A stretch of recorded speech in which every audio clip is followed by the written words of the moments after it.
Huling bilin. Huwag mong gawin ang isang bagay kung alam mong marami kang masasaktan at matatapakan. Magmahal ka ng tapat at higit sa lahat, huwag mong kalimutan na mahal kita. Dahan-dahang iminulat ni Samantha ang kanyang mga mata. Nabigla siya dahil ang buong akala niya ay wala na siyang buhay. Kumikirot pa rin ang bahagi ng tiyan niya kung saan tumama ang suntok ng kapatid niyang halimaw. Ramdam niyang madumi at malagkit ang kanyang katawan dahil nakahiga siya sa putikan. Masakit din ang kanyang ulo at tila umiikot ang kanyang paningin. Sinubukan niyang ikilos ang kanyang mga kamay, ngunit nakatali ito sa kanyang likuran. Maging ang kanyang mga paa ay nakatali rin. Hindi na rin niya maramdaman sa kanyang leg ang kwintas na ibinigay sa kanya ng ama ni Nathan. Maaaring natanggal ito nang hilahin siya ng kanyang kapatid. Napatingin siya sa langit. Napakadilim nito at tila nagpapahiwatig na iyon na ang huling gabi niya sa mundo. Wala ring mga bituin na tila signos na wala pang pag-asang sila ay mabubuhay pa. Napatingin siya sa liwanag na nagmumula sa gitna ng hardin. Napakalaki ng apoy at nasa gilid nito ang kanyang ina at ang lalaking nakita niya sa larawan. Nakataas ang kanilang mga kamay at nakapikit ang mga mata na tila nananalangin.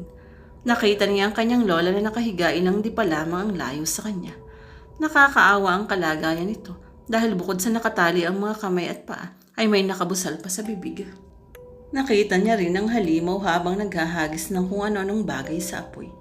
Nabigla siya nang mapagtanto kung ano ang mga ito. Ang mga ulo sa garapon ay inihahagis nito sa apoy at maging ang katawan ni na Bridget at Manang Celia. Kakaiba ang apoy dahil napansin niyang madaling nasusunog ang mga ulong inilalagay nito dito. Lumingali nga sa paligid si Samantha. Hindi niya mahanap ang kanyang ama. Masakit mang tanggapin, ngunit naisip ni Samantha na baka nabigyan na ito ng halimaw.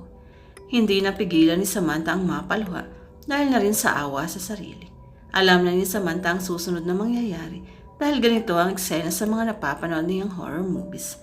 Naisip niya na ito na ang pinaka-nakakapanindig balahibong eksena sa kanyang kwento. Ang pagkakaiba nga lang, nasa realidad siya.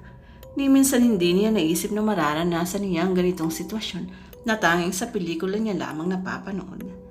Naisip niya na may katiting pa siyang pag-asa kung darating si Nathan upang tulungan siya.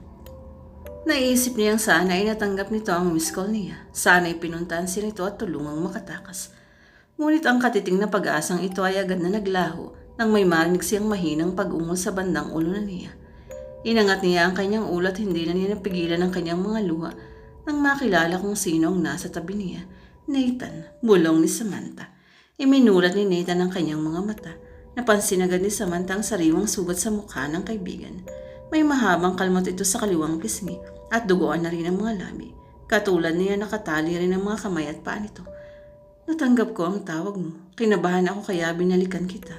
Sorry Peter, di kita nailigtas. Sorry. Tumulo na rin ang luha sa mga mata ni Nathan. Nathan, wala kang kasalanan. Dapat di mo na ko binalikan. Sana di ka napahamak. Mahalaga ka sa akin, Samantha. Sa gitna ng kanilang pag-uusap ay biglang nagsalita si Asmodeus. Gising na pala ang magiging hain para sa huling ritual. Sabi ni Asmodeus, sino ka? Anong ritual? Nangangambang tanong ni Samantha. Lumapit ito kay Samantha at hinawakan ng mahigpit ang buhok niya para iangat ang ulo. Napapikit sa sakit si Samantha. Huwag mong saktan si Samantha. Sigaw ni Nathan kaya isang malutong na sampalang tumama sa mukha nito. Manahimik ka, sigaw ni Asmodeus at muling binalingan si Samantha.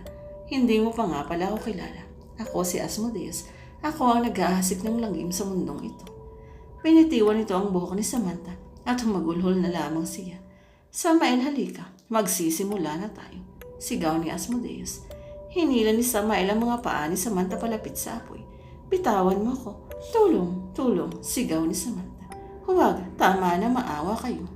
Huwag, sigaw rin ni Nathan. Pinilit niyang gumapang ngunit sadyang hindi na niya kayang kumilis. Unahin na kaya natin patayin ang pakialamerong ito. Gustong-gusto ko nang kuhanin ang ulo nito. Suhestyon ni Samael. Lumapit ito kay Nathan at sinutok sa singpura ng ilang beses. Napasukan ng dugo si Nathan. Huwag niyong idamay si Nathan. Pakiusap ni Samantha. Napangiti si Asmodeus. Maghinay-hinay ka, anak. Darating din tayo dyan. Mapapatay mo rin ang pakialamerong yan. Saad ni Asmodeus kay Samael. Itinulak ni Samael si Samantha sa paanan ni Patricia at Asmodeus Halos nasa harapan niya lamang ang malaking apoy. Ramdam na ramdam ni Samantha ang nakakapasong init mula sa naglalagablab na apoy.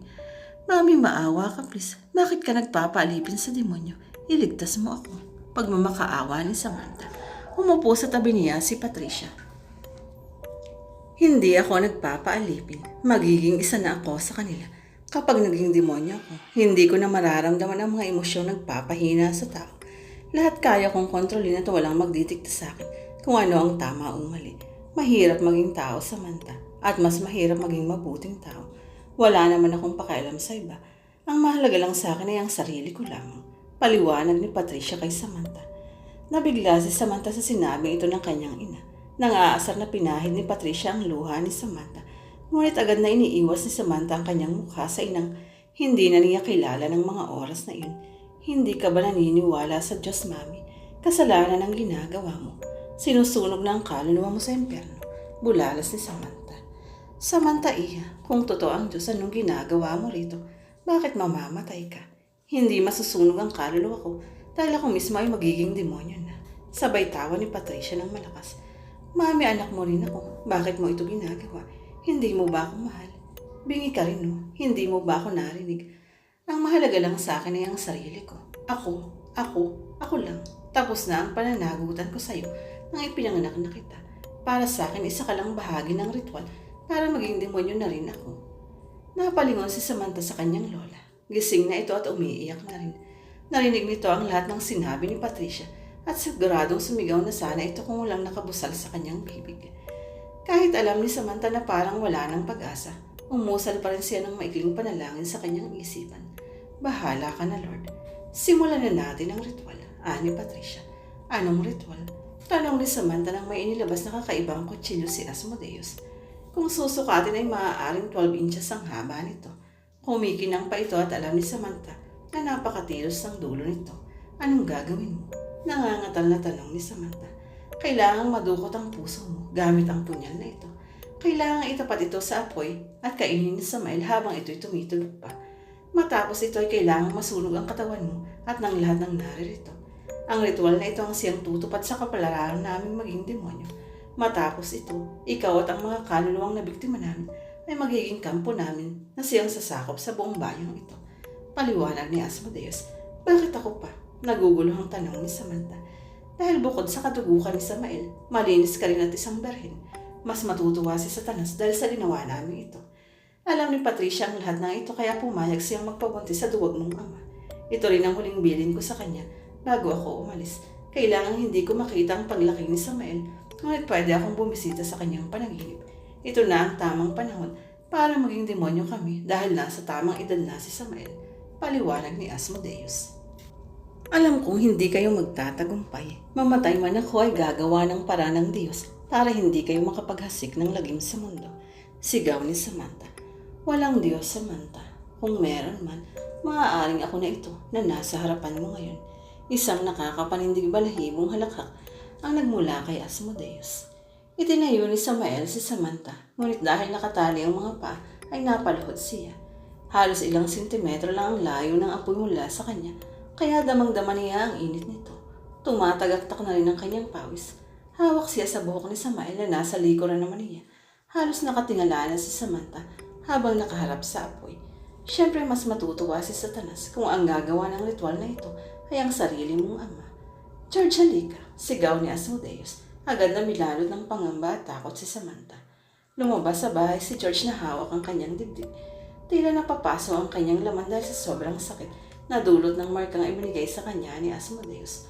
Magmadali ka, sigaw ni Asmodeus at pinalutang niya si George at binagsak sa lupa sa tabi mismo ni Samantha. Daddy, huwag mong saktan si Daddy, sabay iyak ni Samantha. Dahan-dahang bumangon si George, ngunit hanggang nagpaluhod lang ang kaya niyang gawin. Matawad anak, sabi ni George. Puno ng panlulumo si George dahil naging isang kasalanan ng pagmamahal niya kay Patricia. Ang klase ng pagmamahal na kailanman ay hindi nasuklian. Ano pong nangyayari, Daddy? Naguguluhang tanong ni Samantha.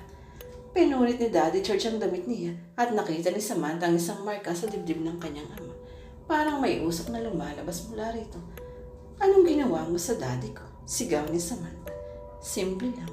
Minarkahan ko siya at dahil dyan, Susunod siya sa utos ko dahil kung hindi, susunugin ang balat niya ng markang yan na siyang ikamamatay niya. Sigaw ni Asmodeus. Tama na ang satsat. Simula na ang ritual.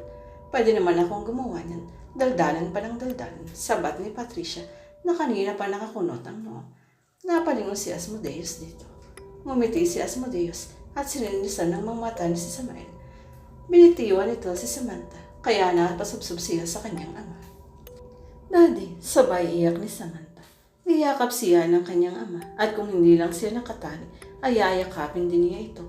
Naramdaman nga niya ang init